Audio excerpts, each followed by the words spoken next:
Hello and welcome to yet another episode of Tai'Shar, a Wheel of Time podcast. Once again, I am Will. I'm Sam. And we're excited to be discussing the Dragon Reborn. And as we talked about in our last episode, we're going to be kind of going into a deeper dive of this one. Instead of just kind of reviewing it in one or two, we're actually going to split this up into fourths and do a really deep look at it. And I've asked Sam to kind of take the lead on this one because I think it sounds like he's taken some more thorough notes, and I'll be adding in. So Sam, take it away. So starting with the prologue there, Pedro Niall is perspective. And it's interesting. Pedro Niall is described as kind of an elderly man, but he's one of the great captains. As leader of the White Cloaks, I always kind of thought of the White Cloaks as being a bit of a joke. But I guess not. I guess him being one of the great captains and being respected as such, it got me also wondering what exactly the criteria were to become a great captain. Certainly an exclusive club. I Googled it. There wasn't really much. It was just collective name used for the 5 finest generals in the Westlands. They're known for their supreme skills in the ways of war and strategy. So I guess I figure like the Aiel War, maybe there was a White Cloak War, I believe. So maybe in some of those conflicts, Rodel Teralde, Gareth Bryn, Pedro Niall, Bashir. I can't remember the last one. Agelmar. Agelmar, indeed. I must have distinguished themselves in those various places, and also in the borderlands, I would imagine as well. Just as interesting to me. You know, this actually gets to what I think is a major theme of all of the Wheel of Time, but it really starts showing up in this book in a major way. And that is the contempt that I think Jordan has, and I think most of us have, for the Ivory Tower kind of institutions. For both the White Tower as a literal ivory tower. right. And we'll get into that a little bit later.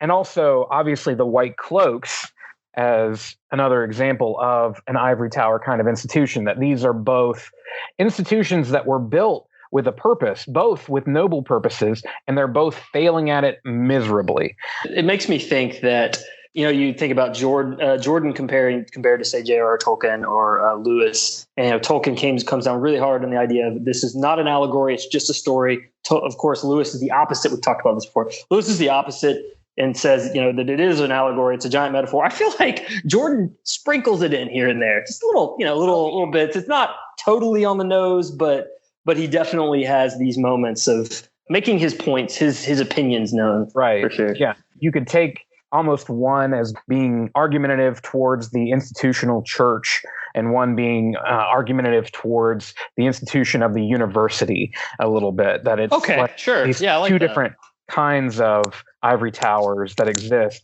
and that ultimately both of them continually fail as a society. Right. Yeah. And you look at, that what kind of gets to one of the points that I was going to make, like you said, I think it is obvious that Niles is past his prime. He has a head for strategy, and yet it's like he knows the history and he jumps to all the wrong conclusions. Exactly. So I was going to real quick read on page, I'm going to do this a couple of times, on page 24.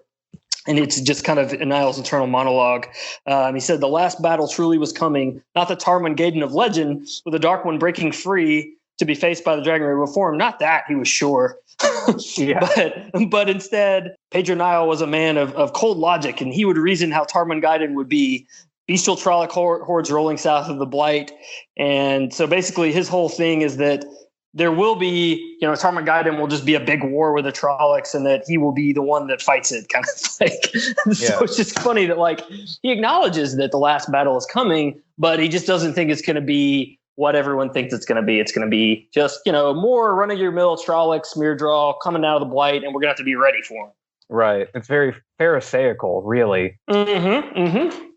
Absolutely. Yeah, I like that. The series of scenes that take place at the Fortress of the Light are interesting because, that first one is between he and the first is like Jacob Carradine, right? Right. Yeah. Who is of course a dark friend It's funny, as the White Cloaks are so paranoid about Dark Friends, and dude is just surrounded with them. Exactly. I mean, after Jacob Carradine leaves, Padan Fain waltzes in. Right. Yeah.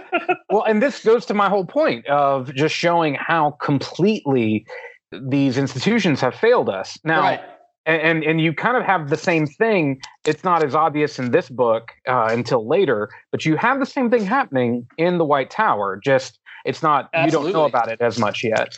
And then eventually, I mean, later on, Padan Fain literally does the same thing in the White Tower. Yeah, exactly. So that it's ironic, It's like they both know there's something off with him, but he has information that they need. So they're like, it's fine. It's for the greater good. I know what's right, and I can handle it, kind of thing. The first time I read this book, I had to look up Ordith, and was surprised it took me to the page for Padan Fain. And it was just, I don't understand why. Maybe to smarter readers than me, it was clear up front when they're talking about this man named Ordith. That surely wasn't his real name. He has a lot of information about the two rivers. I didn't pick up that was supposed to be Padan Fain without looking it up first. Sure. I didn't get that at all. But anyway, yeah. No, that's fair. The Jacob Carradine character he's kind of an interesting one, because by this time we're learning he's a Dark Friend, and if somehow you hadn't guessed it, you're going to learn it in another couple of scenes. And he is a very interesting character because he is so good at sounding like a self-righteous White Cloak, right? Like the rest of them, that he serves the light and all that stuff. As a questioner, so even doubly so, because it's like he's really good at sort of redirecting the focus of attention to other people, and so no one would ever suspect that this leader of the questioners, the Inquisitors, the Hand of the Light, would be a Dark Friend himself. Right. He's kind of the Shiite White Cloak. Yeah, I mean, it's interesting to watch. Padan Fain talking to Niall is the whole reason the White Cloaks end up in the Two Rivers, which is the focus for the whole next book for parent scenes, which is interesting. And that, I mean, there's not a ton more I got out of that particular scene. It's just sort of Ordith manipulating Niall. But then you, as you alluded to, the Jacob Carradine scene where he goes to his quarters, like yelling for his servant, and there's a mirror ball. Yeah. And so my first thought on the reread is like, okay, is this Shadar Haran? Which is, of course, the Mirjal, a later Mirjal. And I looked it up, and Jordan says it is essentially Shadar Haran 0.5. So take that with what you will. But it's like any other. Maybe that's admitting he hadn't. Yeah, sure. He hadn't fully formed that, because the character doesn't show up for a couple of books, I feel like. Yeah. I was going to say, I wrote down this quote because you had written down some funny quotes from Jacob Carradine. Aes Sedai could make people believe a cat could channel if they wanted. I like that. I don't know, something about that. Just no, I see now. I want to read a book about cats channeling. Anyway, exactly. and I'm also wondering what kind of end there would be to an Aes Sedai being like, no, this cat can channel. Right. Like, what are you trying to convince someone of? Yeah, and especially since Aes Sedai, who are not Black Aja, cannot lie. It seems that seems far fetched. Yeah, really, I don't know when it's like fully revealed. I guess that we've seen Carradine before, right? That he's Boars. Yeah, I don't know. It's not at the beginning. And it may not even. I think it's way later in this book, but I can't. Now I'm going to be on the lookout for it. It certainly is not in the first 340 pages. I'll say that. I mean, it's one of those things. There's a handful of things that are a little spoilery that, to me, don't make sense as being spoilers. Like what. I don't feel like there is, once we discover that Jacob Carradine is a Dark Friend, I don't feel like there is much benefit in holding back the fact that, and he's the guy who calls himself Bors from prologue of the last book. Right. So I point that out only because I do think it's interesting that there's actually kind of 3 books in a row where we check in with White Cloaks in the beginning. And it's funny because they're not like a huge component of the second or third book. They're kind of lingering in the background. I was looking back to see if I could see if it was in the prologue. I don't see it in the prologue. It is just interesting, this Mirjal, who is very clearly arrogant and much more authoritative than other Murdraw. I'll never get that right. That might be something. Oh, this is a side note. At the end, we're going to start taking, say, 5 minutes to talk about spoilery things. Yeah. This is one of those that I want to talk about a little bit further in our spoilery section. Okay. So I'll hold myself for now in case. Okay. And we'll have a general announcement in the last 5 minutes to say, hey, if you haven't read the whole series, just stop now and Tai'Shar, goodbye. Sounds good. All right. So that was the prologue. I think we got probably most of the goodness out of that. Yeah. Moving on to chapter 1, where we have a brief Perrin chapter. And at first I thought, does this mean this is going to be a Perrin book? It does not. Yes. Perrin has some chapters, but I would say this is much more, I think it would be fair to say this is much more an Egwene and Matt book. Generally, I wouldn't look at the total number of pages for each, but certainly a lot of Egwene chapters, a lot of Matt chapters. Rand does not get much at all in this book. I mean, I don't think we see this is actually briefly, very briefly, but not. It's kind of an interesting thing that happens because you have a character who is very clearly the lead in the first book and very clearly still the lead pretty much in the second book, if not the most important character. And we literally don't get a perspective on Rand until chapter 9 is only for a few pages. Yeah, and it's pretty much consistent with that until the very end of the book. You only get a few pages here and there. Right, they have to have the boss fight, so I need him for right. And actually, I think the thing that I explained, a friend of mine was reading the books for the first time, and he liked the first one. He liked the second one okay, but he wasn't sure he's going to keep reading. And I actually said to him, well, the third one, it barely has any Rand in it. And he was like, oh, well, because he had gotten a little frustrated with Rand in the first couple. So he was happy for a change of pace. Sure. And I think that's fair. I mean, I've mentioned briefly in one of the previous episodes, Egwene had a ton of character development in the second book, but not a lot of screen time. And in this third book, she definitely you get a lot more chance to see how she develops. And I think it's good. Yeah, exactly. Chapter 1, Perrin. So Perrin and the Shienarans, they're camped out with Rand and Moiraine, and so they're basically standing guard, waiting for someone to come because it's essentially one of Moraine's eyes and ears. Turns out to be a Tinker Woman. But as she's approaching, I love this little side note. They spot a raven, and everyone knows the ravens are the eyes of the Dark One. And so they all take a shot at it. And of course, Perrin with his Two Rivers bow kills it because apparently everyone from the Two Rivers is a sniper. Yes.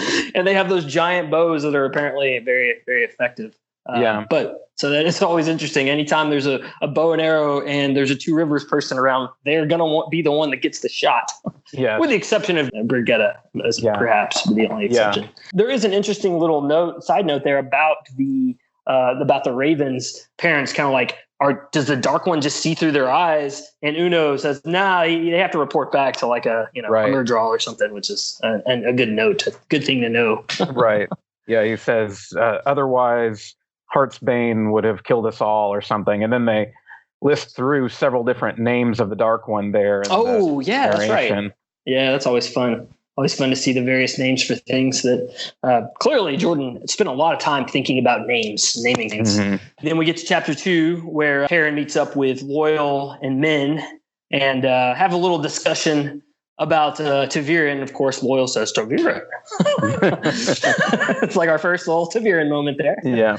And it was kind of interesting because Loial points out that Min is sort of upset that she's kind of been drawn into this and yes, she's in love with the Dragon Reborn and she doesn't really admit that, but she just wishes she could have like gotten away from all this and just is kind of annoyed. And Loial kind of observes that, everyone around ta'veren is drawn into their pull by the pattern, but the ta'veren themselves have less of a say than anyone else because the pattern is driving them along, which I thought was an interesting kind of comparison there. It's kind of like, don't hate the player, hate the game. Kind of. Hate the pattern. Yeah. And Rand even mentions that in his internal monologue at one point. It's just like, Matt hasn't figured it out yet. If you go where the pattern is directing you, sometimes you can like kind of find a little play in there. But if you resist, it's going to just snap you back in. It was also at this point that I had wondered if we were going to get a lot of men in this book, because up to this point we hadn't actually gotten a whole lot. We had very little in the first book. She was kind of present in a lot of chapters in the second book, but we didn't get a lot of perspective from her. Then in this book we get even less. It's like you said, it seems like it, and then Moiraine just sends her off on an errand, and it's like, well, we'll catch up with men later, I suppose. Yeah, we'll see her at the beginning of the next book. Yeah, then there's a few instances. There's one later, or not too far along, that I'll mention as well. It's similar like that. So then we encounter Rand for the first time, and okay, I will say at the beginning of this book, at first it seems like he's just a totally different character. But then it just occurred to me that, okay, we're seeing him from Perrin's perspective rather than his own, which is why he seems so standoffish and almost perhaps like he's going mad. You know, these various emotions. You know, Perrin has grown up in the Two Rivers, in a place where he's been drilled into in his whole life that if a man can channel, he will go insane, sort of a boogeyman. And here one of his best friends can channel, will go insane if he continues. So a lot of kind of warring emotions there for Perrin. It's like he knows he's a Dragon Reborn. Yeah. This is his destiny. I'm going to be here for my friend. On the other hand, he could go crazy and bring a mountain down on top of us. And hey, he almost does. Right. There you go. It's funny how when Perrin comes out from after Rand has shaken the mountain on them, and Min is the only one that seems to be really bothered by it. She's more annoying. And Perrin kind of asks, how did the Shannarans take it? And she's like, oh, well, they just think if the Dragon Reborn wants to bring a mountain down on us, it's perfectly fine. Right. You can hear Massima voicing that opinion for sure. If the Lord Dragon wants to bring a mountain down on us, go for it. Yeah, and Perrin's like, what happened? And he's like, well, I just tried to, open myself to Saidin, and I kind of pulled in too much, and I didn't know what to do with it. And then he looks around and is kind of startled, like, oh, I didn't mean to do that. Yeah. It's very abundantly clear that Rand needs a teacher. Yeah. Much so at this point. And a lot of, to me, the point of having him removed from the narrative for this whole book is so that when he kind of returns and more at the beginning of the next book, there is, to me, in the next book, a big shift in Rand that is almost a bit of a heel turn. But him being removed from the narrative allows me to say, okay, he went through a bit of a transformation. While he was by himself, he wasn't with Moiraine to guide him. He wasn't surrounded by his friends. So, a guy can buy that as well, for sure. You also mentioned, the Tinker that comes in the two. I was going to get it right, but I was going to get back around. This brings up an interesting point. So, as she comes into the camp, Min sees a vision of her with like blood on her face over her shoulder, and she immediately, I think she says to Perrin, she's going to die. So Perrin is like trying to figure out how to prevent that, and et cetera. So then after this happens with Rand, Perrin comes back. Moiraine comes out and casually mentions that she healed a cut on Leia's scalp, but it had bled a bunch and allegedly got in her face. And it makes Min think, was I wrong? And Moiraine says, well, you've never been wrong before. I guess it's possible. But it is interesting that there are times when Min sees an aura, she doesn't know what it means. There are times where she just knows. And it is not really clear to me or to her, really, it seems, as to when or why that would be the case. But it certainly seems like in this case, she felt like, oh, hey, was I wrong? She starts to doubt herself. Of course, we see that she was not wrong. A little bit further along. But it is interesting kind of how her ability works. Yeah. We got exposed to the Tuatha'an kind of more their culture than discussion on their philosophy back in The Eye of the World. And it's not like we get into a big discussion here, but I feel like Robert Jordan, as a veteran of the Vietnam War, right in the midst of the peace hippie movement and everything, probably set this up a little bit as something that he saw in his own life, kind of envying somebody who can put stock in this idea of the way of peace being the best way out. That showing that the Tuatha'an are good, noble people, that they're not cowards. They really truly believe in pacifism, and that they, here Leia says it, I think, in a very clear, easy to understand way, that violence of any kind is evil, and therefore, when you inflict violence on an evil person, you're doing just as much evil as they would themselves doing violence to someone else. And so it doesn't make any sense to them to even defend themselves. It's kind of I feel like it's interesting because I feel like he's showing, in the midst of all this war and everything, this kind of these gypsy idealists that are very peaceful and very likable. And I think an important but very background kind of thread in that that I do think reveals a little bit about Jordan. He wants them to be seen as good and noble people. Sure. And that I think says something about him as well. The Tinker is the way of the leaf. The next book, we will get a lot more backstory about them, about their connection to the Aiel. And that's just all really good stuff. Really interesting. He really thought through the history of these people and how they came to be who they are and where they came from. It's cool. I enjoyed that as well. Rand has been arguing nonstop with Moiraine about going down to Almoth Plain to help the Dragon Swarm who have declared for him, who are allegedly getting slaughtered. And Moiraine says, well, there've been a lot of young men who are, fair-haired, tall, blue-eyed young men who've been killed down there. Right. So it's probably not a good idea, maybe by, Dark Friends, Mirjaw, whatever it might be. And then also that the White Cloaks have been sort of avoiding getting into conflict with the Dragon Swarm. And that gets back to the whole thing with Niall and Jaqen Carridin, where Niall wanted to, so to speak, loose a lion in the streets to sow chaos so that it would kind of ripen up the nations for him to sweep in and restore order. So really, Rand's whole argument for wanting to go help them was mostly nullified. And he even admits he knew that Moiraine was right all along. It was just like, what else are we going to do? We've been sitting here all winter, just getting stir crazy, more or less. So I've got to do something, even if it doesn't make any sense. I've got to argue so I can have something to do.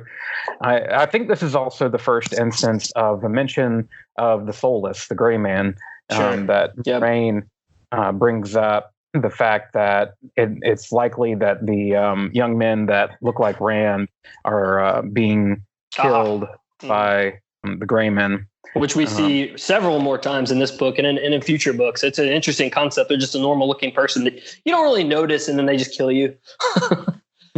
Right. Yeah. Scary idea. I think somewhere in here too, in one of these chapters, I don't know if it's happened yet or if it happens a little bit later. So Rand takes a small injury or his cut reopens. And he makes this comment about, I wish Moiraine could take me straight to Shale Ghul right now so that I could just spill my blood and be done with it all. And it's like he just wants to skip to the end. It reminds me of the YouTube channel How It Should Have Ended. right. With the Lord of the Rings taking the eagles to direct Mount exactly. Mount Doom. It's like, if that's all it takes, let's make it happen. Let's just and like Moiraine even says, if that was all it required, I would make it happen today. But essentially, that the prophecies are not clear, and that isn't all there is to it. Which of course makes sense. We have many more books to go through before that happens. So then the next chapter, we have a dream sequence, parent perspective, and so I wanted to briefly talk about dream sequences because in a lot of fantasy. A lot of fiction in general, if it's a dream sequence, it's like, oh my God, a dream sequence isn't going to do anything. It's just going to be random, confusing imagery that has no impact on the story. Or worse, it starts out seeming like it's real life. Something terrible happens, and then they wake up in a cold sweat.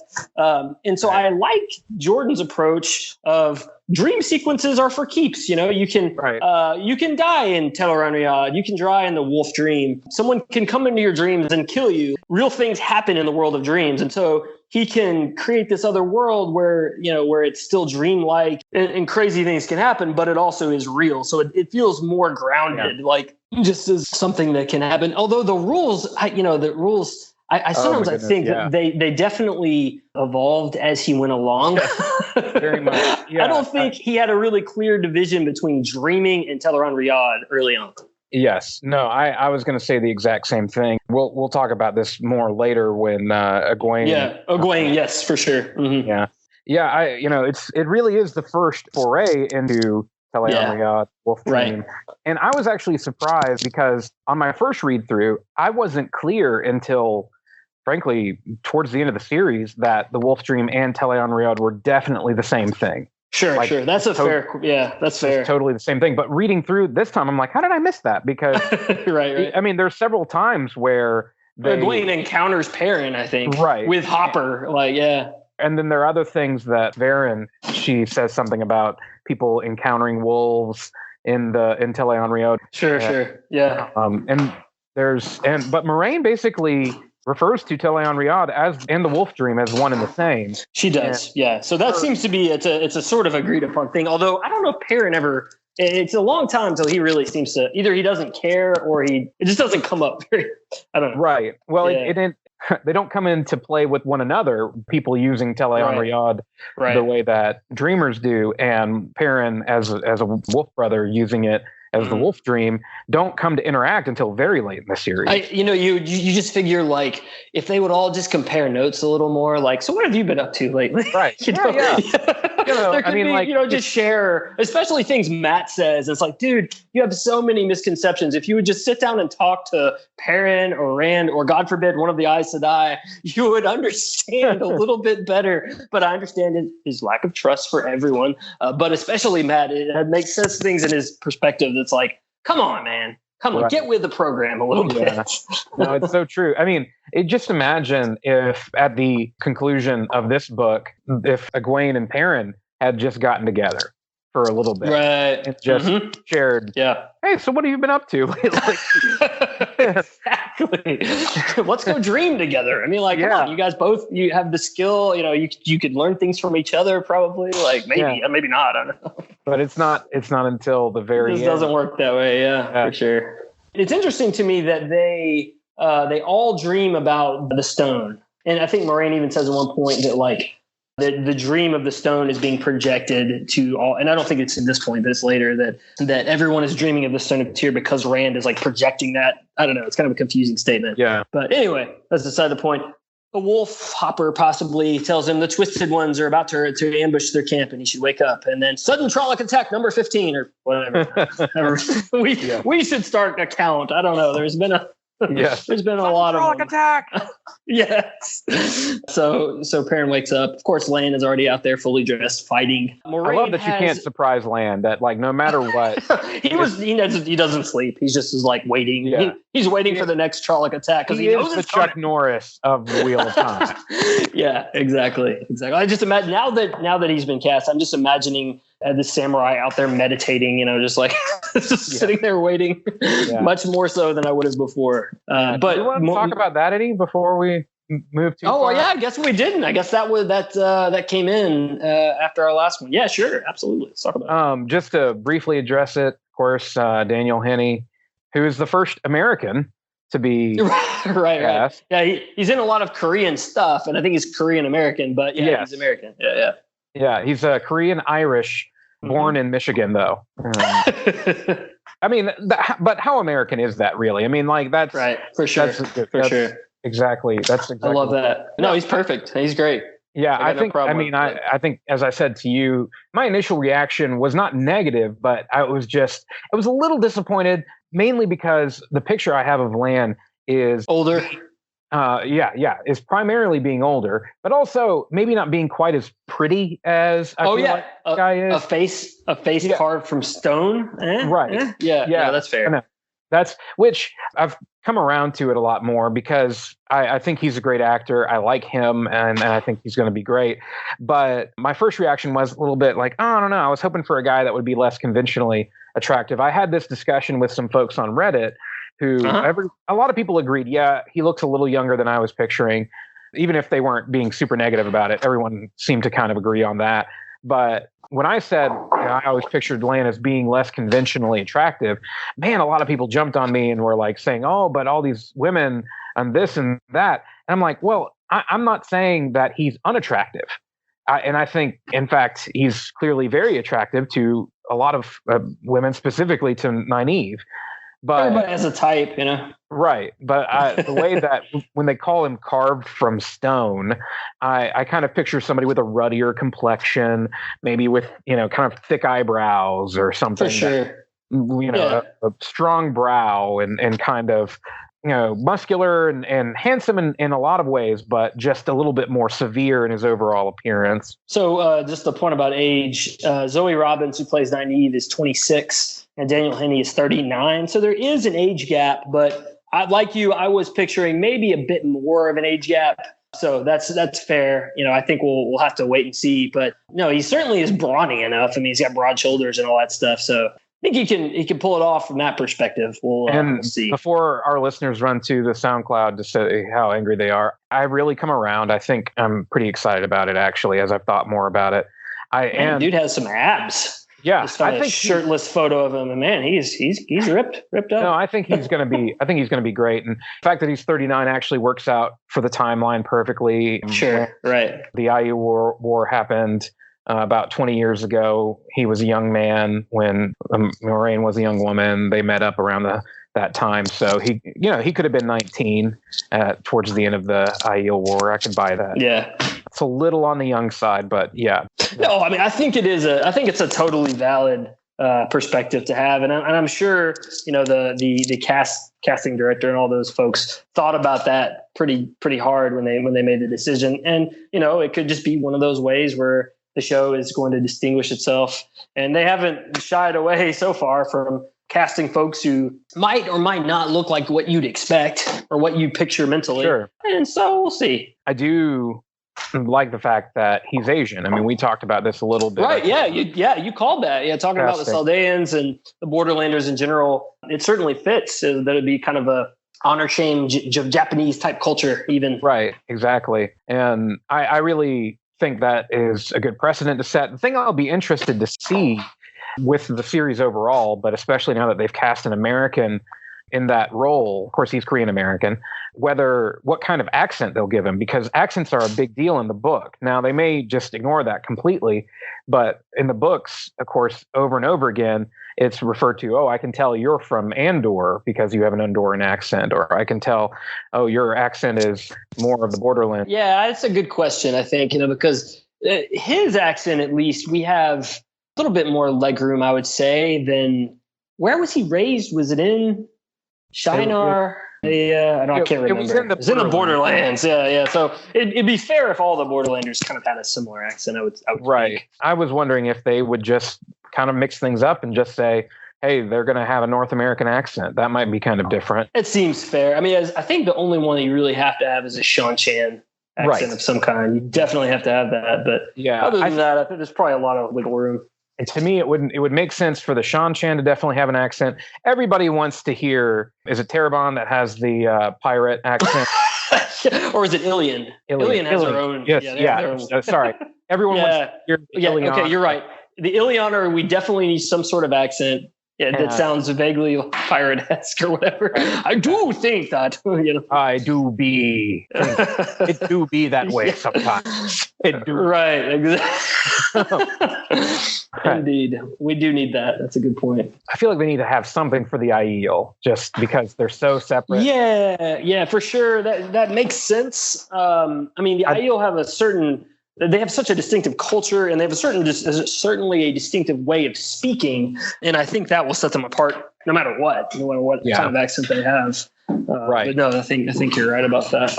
Obviously. It'll be interesting to see what direction they go with things like accents. Yeah, that's the kind of thing that I think about a lot because I find accents interesting. And I do think it's interesting that he chose to not do the thing that a lot of fantasy writers Jordan did, to not have different languages. You have the old tongue and... Oh, that's a good point. I haven't thought about that before. The Sean Chan speak the same language as the people from the continent. Right, yeah, from the West. I mean, the Trollocs have their own language, but most of them seem to speak some level of regular tongue. And we don't actually hear a whole lot about the Trollocs. Low tongue? What is it? Common. Yeah. Even when we get people from outside of either Shan-Chan or the Westlands, when folks show up later, then they speak common too. So, right, it's very common. But they all have different accents. So I'll be curious to see, if they maintain that or what they do. So sorry, we got off track there, but I'm excited about any casting news, and so I think he's going to be great. The thing that I'm excited about with him is that Rosamund Pike obviously was a huge get, and then you had the kids playing the Women's Field 5 are kind of all no names. Right. This guy is a little more middling, and that's kind of good. Yeah, I like that. I appreciate that he's got Criminal Minds and as you said, some Korean movies, and he was in X-Men Origins Wolverine, which we will that's not right. He was. Yeah, he was also a voice in Big Hero 6. So nice. Do you know which one? I don't know. Which one. I think he was the older brother, the one that. Okay. Spoiler for Big Hero. Spoiler for Big Hero 6. Sorry. I don't care. You haven't seen that movie yet, and you're mad about not seeing it. You should. Yeah, it is like watch it or something. So yeah, it's a good movie though. Yeah, you should check it out. But I'm just saying, if you haven't caught the spoilers yet, and you were like saving it, that's kind of on you. Yeah, I would say so. You shouldn't have been listening to a Wheel of Time podcast if you didn't want to hear Big Hero 6 spoilers. Exactly. I wanted to get back to our sudden Trolloc attack number 15. I'm just going with 15 for now. We'll count up from there. So Moraine is also out there fighting, and she has like a switch, which makes me think of Castlevania. Like she switches something and it sets them on fire, which is a great image. In a lot of the series, there's a lot of focus on the weave itself, if it's from the perspective character. But it's cool to see, from Perrin's perspective, he's just like, whoa. Moraine has a switch and she's switching Trollocs and they're catching on fire. Like, that's excellent. So then, of course, Perrin sees Leia, who he's been worried all this time that she's going to die. So he, kind of runs and there's a goat-faced Trolloc. Of course, it's always a different face Trolloc. Right. It's a goat-faced Trolloc who's trying to kill Leia, and he tackles it and then grabs it by the hoof. And so he manages to trip that up, but then unfortunately a Fade shows up and kills Leia. So sorry, Min was correct. She did see Leia's death. It's interesting. It's like, okay, so there was the image of her with blood on her face, which was from the blow to her scalp bleeding. But Min also knew that she was going to die. It's like those were two separate things, and they were sort of thinking they were one, but no, they were two. So unfortunately, Leia dies. But then the wolves show up to help Perrin, which of course they have cool names for everything. Their names for Fades is Neverborn. Yes, which is great. So then Perrin, being surrounded by wolves, kind of just goes full feral wolf, kind of like I think of Wolverine. Yeah, like Wolverine goes full feral mode. Yeah, when he's goes into his berserker mode, kind of. Yeah, exactly. He becomes like a wolf. So this, this sort of, it also makes me think of the werewolf trope in general. We've talked a little bit about this, but I really like this twist on the werewolf trope because we just finished. I mentioned this earlier the other day to you. Just finished watching Carnival Row on Amazon, which is another fantasy show on Amazon.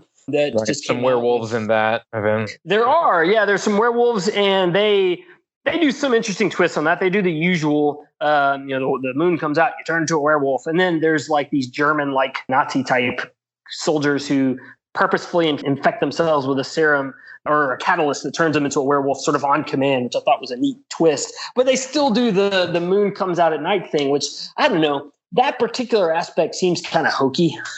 Because especially in comparison to the way Jordan has gone about it. It's like, you can go full feral wolf, but it isn't just from the moon coming out. Like it's a bit of a gradual process, or it's just kind of a war within yourself between your humanity and the wolf. And we get a little bit of that in this book, but we get a lot more. We get a lot more later. But this is one where this is one battle where we get to see that. And at the end, Perrin throws back his head and howls. And so Min's kind of standing next to him. She's like, you okay, buddy? Yeah. And so then he realizes everyone's looking at him. Yeah. And the Shi'Narans are just cool with it. They're just like, all right. They're like, if anybody can rip apart Trollocs, we don't care how they're doing it. Exactly. And of course, Lan says, Tai'Shar Minetharin, Tai'Shar Andor. He's like, okay, whatever, moving on. Hey. And it's like, okay, everyone's sort of agreeing, like, yes, okay, dude, maybe you're weird and part wolf, but you just killed a bunch of Trollocs and Murdral, so we're okay with it. And what does Loyal say? Ta'Veren. Yes.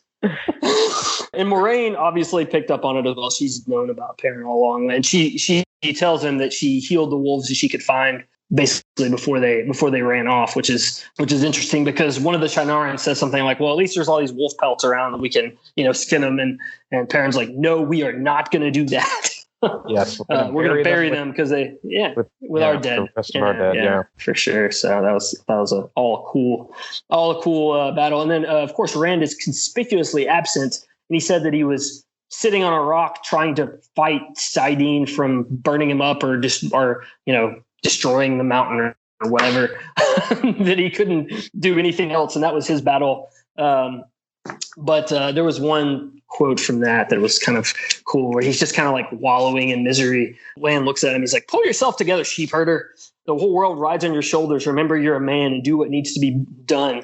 And it just kind of like snaps him out of it. It's just like, it's exactly what he needed to hear at that moment. It's just like a moment of Rand's character development that we see from not his perspective, which is, and I think you see more of that. There's less of that bitterness going forward. He just is kind of duty driven and like, death is lighter than a feather, duty heavier than a mountain, whole thing, which is good. Of course, he leaves soon after this, immediately in the next chapter. Overnight, Rand just kind of pieces out. Right. And Masema just doesn't get it. He just, why did you leave us? What did we do to displease the Lord Dragon? But Rand left a note, said that Baal-Zaman is hunting him, and somebody's going to have to die, him or Baal-Zaman. And he, of course, wants to keep everyone safe. That's his whole thing. Wants to keep everybody safe by taking on the risk himself. And Perrin, it's kind of funny to see Perrin just kind of get in Moraine's face a little. He's like blaming her for Rand's actions, which is probably not fair. But from his perspective, it seems like everything that's happened so far has been set in motion by Moraine to some degree, except for a lot of the stuff that Perrin has seen. And so that just makes me think that especially these early books centering the TV show around Moraine makes as much sense as anything, because it certainly, from the Treveran's perspective, it does center around like the way things happen are all set in motion by her. Right. So I think that certainly makes sense. From a person's perspective who doesn't totally believe in the pattern or isn't completely bought into the idea that the pattern is in control of everything, or the idea of Ta'Veren in general or everything, then it makes complete sense that this is all Moraine's fault. Exactly. So at this point, since Rand has left, there's no reason for them to hang out in the Mountains of Mist anymore. So everyone kind of splits up. And this is where we get the Dragonsworn created, really, because Moraine leaves Masema unsupervised and he creates a rabble of Dragonsworn. Yeah, which we won't hear about until later. But it is a funny moment where Perrin says to him, "Look, the Lord Dragon has just gone away. It's no big deal. Chill out." And you can hear Masema going, "Yes, you're right. He's right to go and spread the word of his coming. Yes, we need to go do the same." Right. And then it's funny because Perrin goes to Moraine and like, is no one else worried about Masema going crazy? And Moraine looks at him and says, "Is that what you're worried about right now?" Which, fair enough. Rand ran off. So Moraine sends men to Tarvalon to tell the Emerald Seat what's been going on, essentially. Of course, men doesn't want to, but that's what happens. She turns to Perrin and says, "Look, I got to tell you what I see around you." And he's like, "No." And he's like, "Yes, I'm going to." And so but Min never gives a spoiler warning before she tells you what's going to happen over the next several books. She says, "I see a Tuatha'an with a sword," which is something we will see. We will see, absolutely. And she says, "I see a falcon and a hawk." And we know what that means. And later, Egwene actually sees the falcon and the hawk, and even talks more about. She sees more regarding. I was going to bring that up. There's like at the beginning of Egwene's dreaming, there's like a page of like massive foreshadowing, spoilers, whatever you want to call it. It's like just brief imagery of like all the things that happen, a bunch of things that happen. Right. And it's like you read that and you think, oh, that's interesting. But it's like reading it again, it's like, yeah, that happens, then that happens, then that. Right. Well, and then she sort of dismisses it, Yeah. And it's also completely uncharacteristic of Teleon Riyadh throughout the rest of the book. I mean, and the rest of the series. Like you don't. Oh yeah, no, I agree that there are so many problems with the way Teleron is handled in this book. That's for sure. That's a great point. Anyway, of course, yes, we see the Falcon and the Hawk, and we're going to meet the Falcon shortly. Becomes pretty evident who that is. Yeah, it's funny because she tells Perrin to avoid a beautiful woman at all costs. She means Lanfear, we find out. But it is funny to me that Perrin thinks she's kind of trying to take a pass at him. Yes, yeah. He's like, oh, by the way, I think you're like a sister. You. Like, I think you're great. You're great. You know that, right? So apparently, all of his musings about being terrible with women, there's some truth to that. Yes. I would say. And then we get the first time in the book, and it's not the last time, that one of the three Ta'Viran thinks to himself, "Man, I wish Blaine or Matt were here. They always knew how to speak with women." Right. And in this case, I would say they would be correct. Yes. Although Matt does have a similar awkward situation later with with Nynaeve, Egwene, and Elaine, which I also like to talk about. Okay. So, yeah. Before we get too far away from the Shannarans and all that, one of the main characteristics of Uno that's kind of funny is that he curses a lot. And it's one of the... Oh, that's good. Yeah. One of the things that's kind of a funny thing about the Wheel of Time in general is the curses.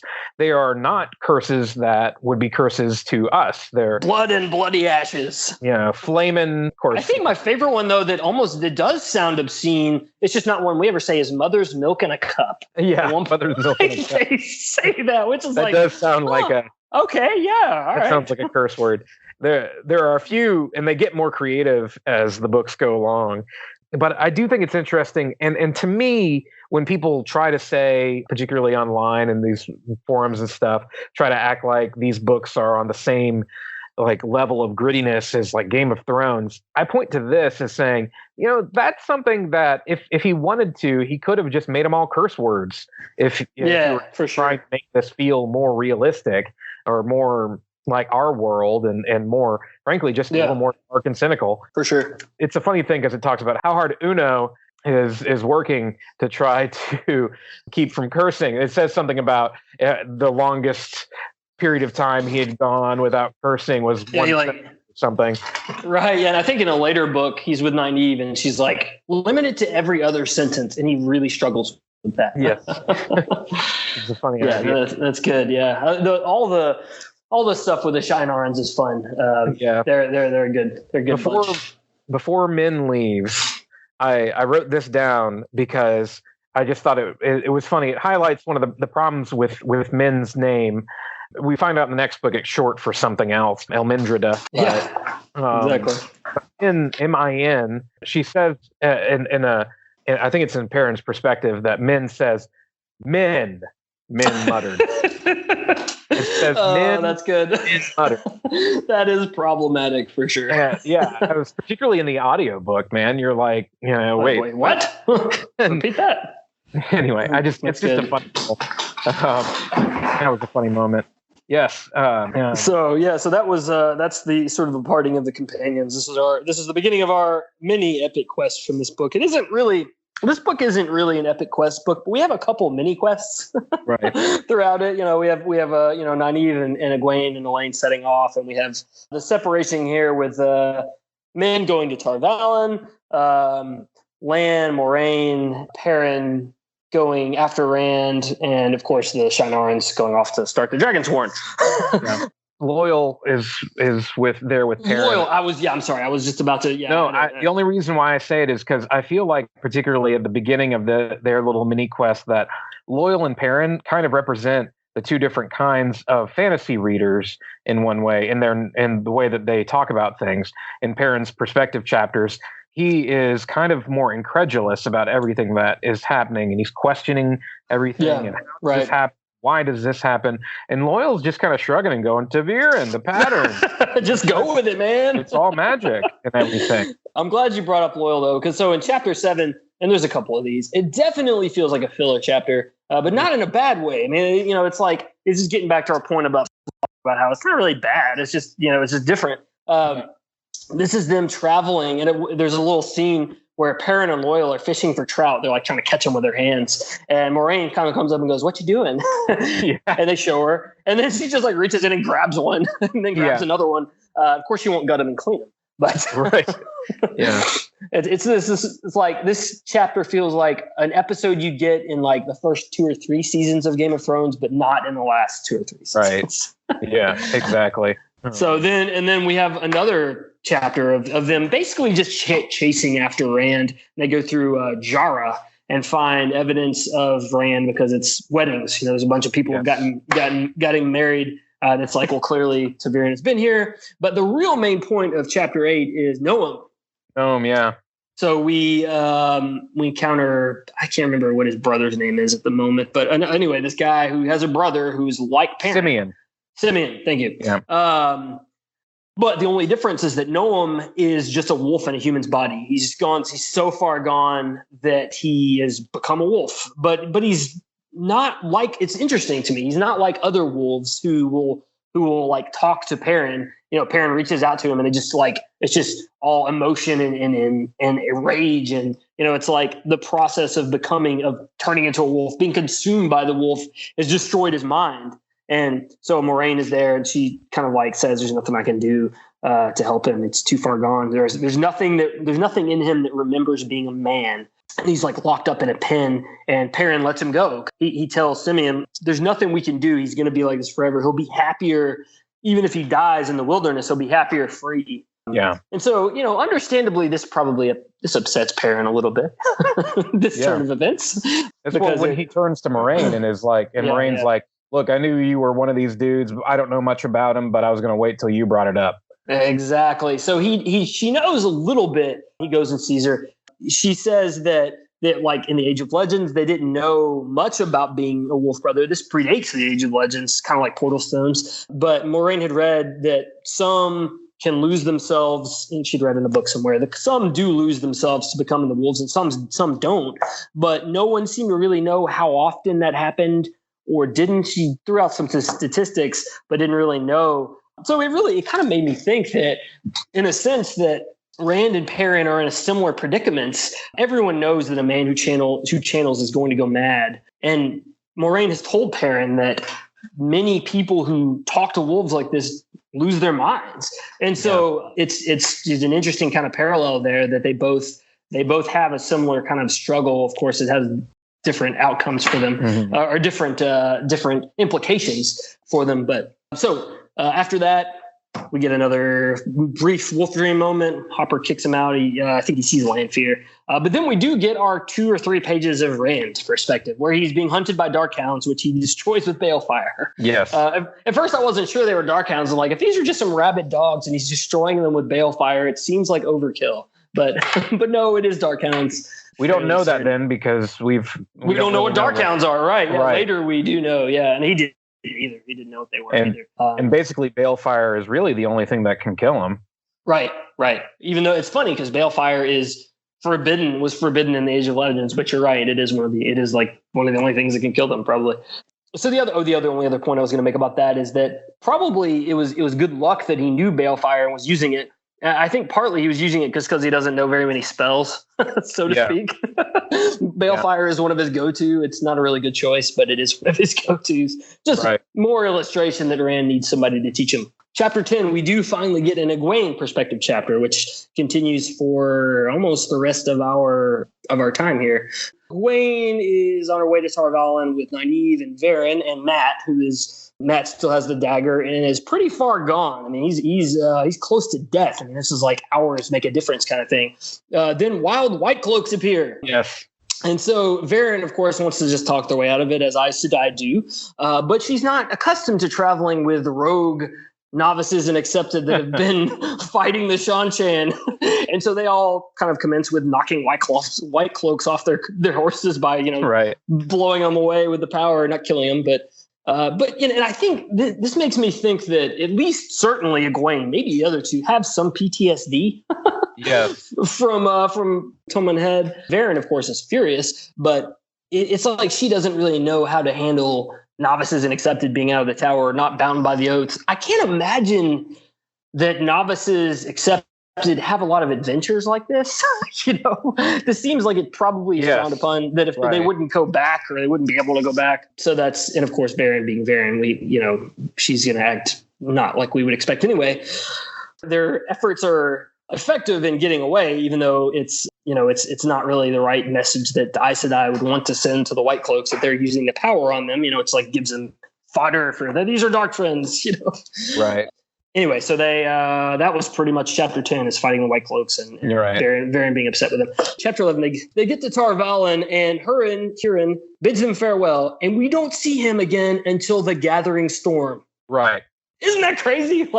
He's been such a big character, so important until this point, and he's gone after this. You would almost think from his role in the Great Hunt that, this is going to be a major character. We're going to get perspective chapters from him later, and we're going to follow him through. Nope, we don't see him again. A bit.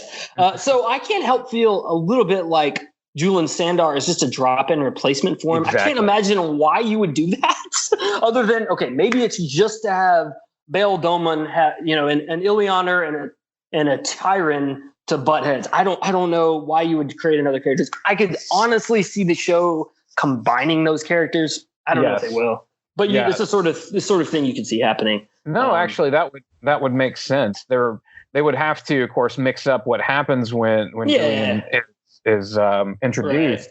Right. But it could have been very well that Huron went to Tyr. Sure, yeah, it would have made perfect sense. They were on their way out of town. They could be like, "Hey, Huron, why don't you come with us, man? You helped us out before." Of course, he would have. Right. I think he heads off to find a dragon or something. Find the Shinarans, I think, is what he actually does. Yeah, I think he heads back home. Yeah. He has a wife and kids or something he needs to get back to, which is fair enough. So I Googled Huron on accident, or because I was looking for more information on it, and there's a bunch of Tolkien references. So he is a Tolkien reference. He was a character in the Silmarillion, I guess. Oh, yeah. So I hadn't read that, but that's I read it a long time ago, and I could barely tell you anything about it now. I just remember picking it up, and it seemed like the Bible to me a little bit. Yes. It does. The way it's written. It starts with a creation myth. Yeah. So. Yeah. They get back and they're treated like runaways, but also they're going to be raised to accepted. I think a lot of this, when they get back to the tower, is a bit of a dog and pony show. Swan knows she's going to have to depend on them. She knows that the Black Aja is there, but she needs to distance herself from them, essentially. Right. So I think there's probably some of that.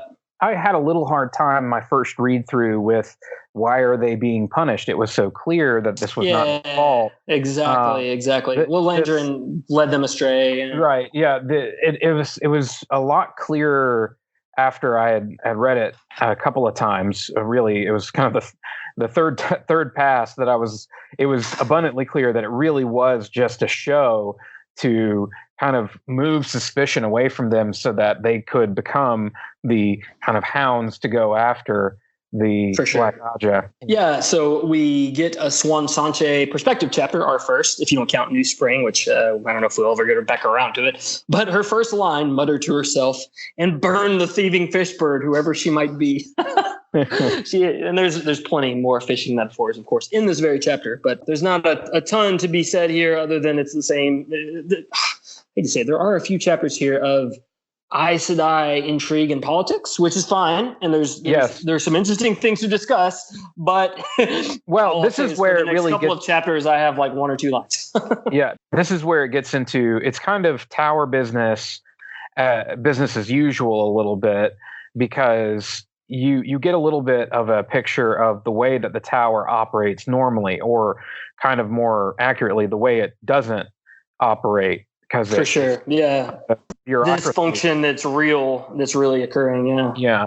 And it's really, it's not the Amerlin's fault. It's not any one person's fault, exactly. But the station of Amerlin is failing.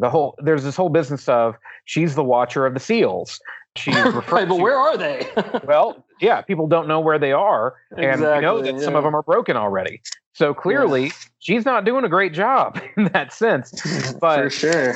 But neither did the previous Amerlin know where they were or anything. So it kind of just goes more towards that whole theme that I talked about. This idea that the White Tower is a failed institution, largely, that it hasn't been doing its job, that we kind of get that over and over again throughout the books as you keep reading. And it's just an example of this group of strong, intelligent well-educated kind of people that have kind of failed at the very thing that they set out to do.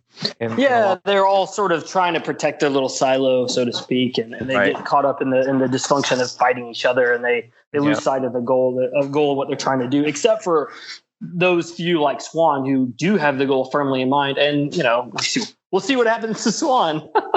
Yes. We'll talk about that later. Yeah. So it's also in these chapters that we do learn that in addition to Leandrin, that also there were 12 others who escaped. Right. 13 of the Black Aja, which is not a coincidental number, because we also, this is a tidbit that it shows up a little bit later. Egwene hears during her process of going through the rings to become accepted. And this is, I think, in our next episode. But anyway, just a tidbit that 13 can be used to turn, along with Mardraw, can be used to turn someone to the shadow. And also it's the number that is used to still someone. So it's like 13 is a very important number. Right. So, and also it's interesting because they took a whole bunch of Triangreal. Yeah. And, and we later find out what most of them do. I don't know if we necessarily know exactly how many or what they all do, but we find out generally what they do in later in the book or in another book, in the next book also. Yeah. So that's really, there's not a ton that towards the end of it until the Gray Man. It's sudden Gray Man attack. Is that what you're getting to? Yeah. That's what I was gonna say. And so that is the scene that you mentioned last episode. Yes, which it really did read differently for me in light of that understanding of a character in particular. It does. Yeah. For first time readers, we're sorry. Yeah. We are referring back. Yeah, maybe we should say, all right, we're here. This is chapter 15. We're just spoiler. This is our spoiler time. Okay, now. Let's go. We're getting so we've run through pretty much everything that we're going to for this. Yeah, we're gonna. Episode. This is the first quarter. We're pretty much done. But we are going to talk briefly about spoilers for the end in this episode. So So that being said, as we talked about last time, we know that Shiriam is a dark friend, that she's a member of Black Aja, and so those chapters read very differently. They do. It's funny because it's like, for a first time reader, Nynaeve seems overly suspicious, like unreasonably so. It's like, Nynaeve, just pull on your braid and just chill out. Like everything's going to be okay. You don't have to be suspicious of everyone. Come on, Shiriam, the mistress of novices, like. But she did get really defensive. After Nynaeve just asked her, like, Nynaeve just asked, like, what are you doing up here? And she's like, I don't owe you an explanation. You're unaccepted. She implies it was another Gray Man that killed the first. Right. But it's like, where is that other Gray Man? And so it seems pretty obvious to me that it was actually Shiriam that went ahead and killed the other Gray Man. Absolutely. Yeah, I agree. Had some other kind of spoilerly things that you wanted to talk about. The thing that I was going to mention that Actually, I was going to say before my spoiler is to do with the next quarter. Okay. So yeah, please. Okay. Go ahead. Okay. Well, the thing that I wanted to talk about that was a little spoilerly that I alluded to earlier was just the fact that when you get into that whole business of kind of creating the Dragon Sworn army and the fact that Masema does go crazy later. He does. And the fact that Perrin is a little concerned about it, and Moraine is like, just dismisses it, right? It's so ironic because, of course, it becomes Perrin's problem later.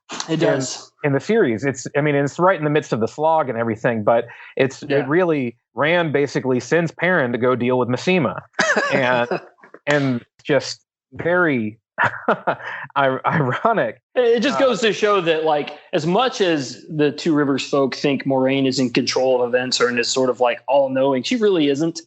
She's flying by the seat of her pants as much as any of the rest of them. Well, and it makes an argument for there being a little justification for Nynaeve and to a lesser degree the others that kind of question her and question her intentions and everything, that she's a blue. She is very task oriented.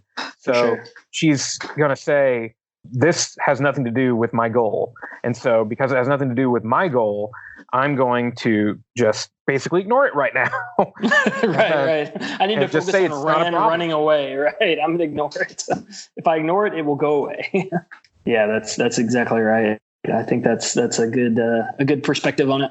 So yeah, that gets us to chapter 15. We're going to carry on to 16 through 30, 31. I think 30 is where 30 and 31 really kind of fit together in the next episode. But I would say that's we pretty well did justice to the first quarter of the Dragon Reborn. Yeah, sounds good. All righty. Well, join us in a couple of weeks, and we'll be continuing into the second quarter of the Dragon Reborn. Until then, you can always reach us on our SoundCloud, Tai'Shar Manetheren. If you just do soundcloud.com/Tai'Shar Manetheren, all one word, that'll take you to our account, and you can comment about everything that we have done wrong. Most definitely. We would love to hear from you. You can also like and rate us and share and all that other good stuff off of there or off of Apple Podcasts. Really, we would love to hear from you. If you have a question or if you just want to insult us, we would love to read that. Please, insult away. So until next time, Tai'Shar Manetheren.